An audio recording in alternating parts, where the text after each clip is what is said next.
We had a few young people who have actually come through our residential setting. We had one situation where the youth was like, if you let me go, I'm gonna leave and I'm gonna go back to my trafficker. Like, that's just what's gonna happen. My mom can come and get me, but I'm going back. That was what happened. We had to discharge her. She was gone for quite some time and we weren't sure where she was. It became a really big missing persons case.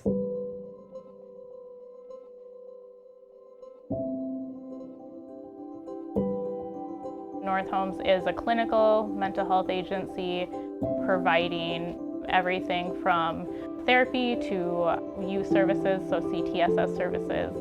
Our Grand Rapids location has an outpatient clinic. We have residential for youth, things like 35-day evaluations for youth who might need some of that long-term care.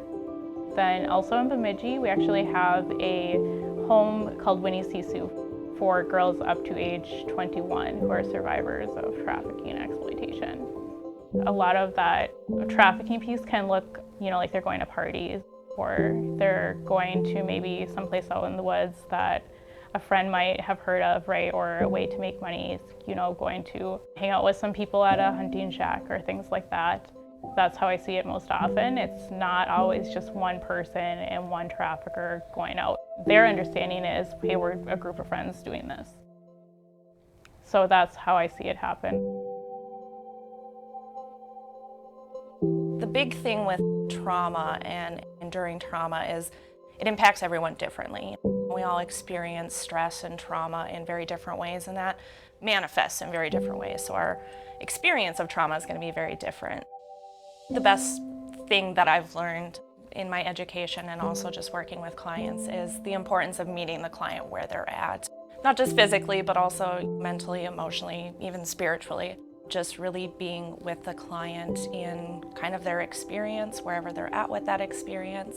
The best way to kind of build that rapport and that trust is just being able to let them lead and letting them know that I'm here to follow, support, being the passenger in their driver's seat.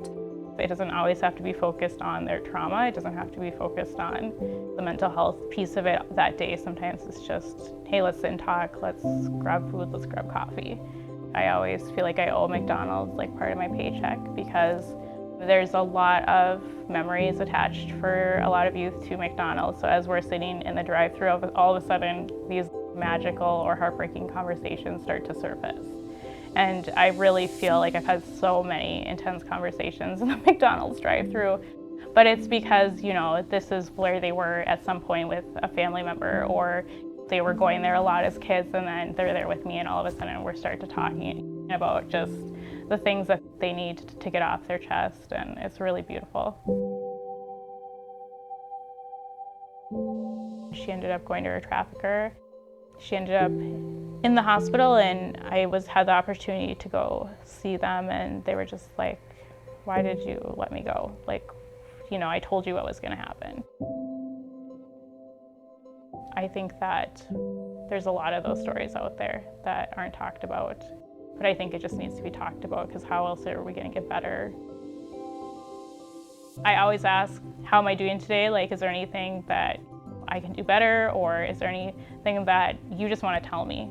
Honestly, I just want them to know that someone cares for them. I'm not in any way trying to make sure that we set some type of programming goal. I just want them to know that Tatiana is out there, she cares where I am, she cares that I'm safe, and that's success for me.